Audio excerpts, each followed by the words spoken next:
आइए इस सवाल को देखते हैं। तीन संख्याओं का अनुपात 1/4 अनुपात 1/5 अनुपात 1/3। सबसे बड़ी संख्या और सबसे छोटी संख्या के बीच अंतर 800 है। तीनों संख्याओं का योग ज्ञात करो।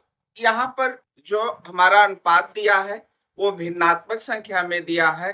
सबसे पहले इनको हम क्या करते हैं, संख्या में परिवर्तित करते हैं, पूर्ण संख्या में परिवर्तित करते हैं।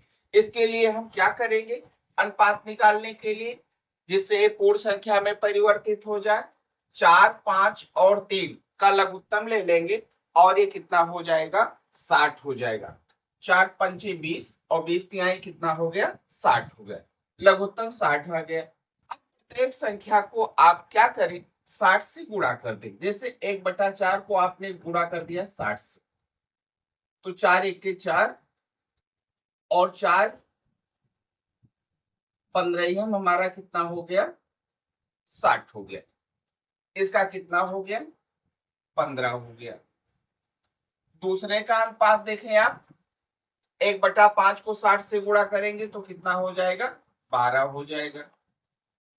1/3 से आप गुणा करेंगे 60 का तो कितना हो जाएगा, 20 हो जाएगा। इस तरीके से हमने देख लिया कि सबसे बड़ी संख्या हमारी 1/3 है, उससे छोटी संख्या 1/4 है और सबसे छोटी संख्या हमारी क्या है, 1/5 है। अब आपको करना क्या है, कह रहा है सबसे बड़ी संख्या और सबसे छोटी संख्या के बीच अंतर 800 है। तो हम क्या करते हैं, इन अनुपात को मान लेते हैं। माना तीनों संख्याओं के बीच में अनुपात 15x 12x और 20x है। तो हम क्या करेंगे, 20x, सबसे बड़ी संख्या हमारी क्या है 20x और सबसे छोटी क्या है 12x। इनके बीच में अंतर हमारा कितना है, 800 का है। घटा दिया, हमारा कितना हो गया, 8x हो गया, बराबर में 800 हो गया। 8 इधर जाके भाग करेगा तो x का मान कितना हो जाएगा, 100 हो जाएगा। x का मान 100 आ गया। तो आप जान गए कि ये संख्या कितनी कितनी होगी। हमने इसको 15x, इसको 12x और इसको 20x माना था। तो ये संख्या हमारी कितनी हो जाएगी, ये हो जाएगी हमारी 1500।